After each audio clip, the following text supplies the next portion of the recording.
get to play a part I never get to play, which is the sort of mysterious love interest. So I'm a fantasy, really, this character, Mimi. So I think Mimi is the dream of love. But these, as you know, these guys make another, there are all sorts of complicated choices made in the movie. Now, how does this fit in with the reality, though, of the times, of the setting? You mean the realities of the times now? Well, I think it provides a kind of gentle, if elegically hopeful way to cope. I've been thinking this a lot, not just about this movie, but about a lot of movies that are floating around in plays, too, that we are in an odd time in the American zeitgeist. I think it's a time when we're not at all sure that it's going to turn out all right, in a romantic kind of way. So you figure it out. Figure out what to do. And the stories don't always end with, the lovers going off together into the sunset. People make different choices sometimes. It's about perseverance to a certain extent. No, I don't actually think it is. I think it's about improvisation, actually. These are people who are not living the way they've ordinarily lived, especially the two men, but Mimi to some extent too.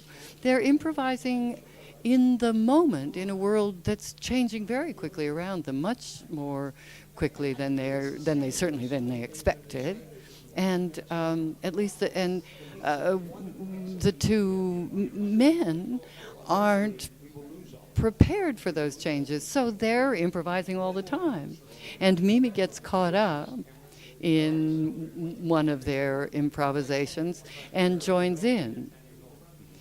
She seems to be a person whose life it hasn't been thrown into chaos. So not perseverance, adaptation? Adaptation, yeah. It's a good word for it. Now, you said that we're in a strange time. Can you think of a similar time that Americans have been in such a kind of quandary? No, actually. No, I mean, not in my life. It was odd. I was born in 1945, and that was at the end, of course, of the Second World War, when we thought we'd won. And we've continued, certainly my generation, which is the generation that's about to be moved away, and to some extent has been moved away. Always believed that it was going to turn out all right. We were the romantics of the 60s. And then we continued to do political action. We persevered through the downturn of the 80s, and then there was the sort of wackiness of the 90s. But we believed, we're the people, we're the generation who believed that was true. And so in the last, some people would say from September 11th, but I think maybe then, maybe a little bit before, people have begun to think that the romantic dream, that you can't always fix everything. And it could be, in the biggest political sense, it could be that we're moving off the center of the stage. Happened to England, could happen to us.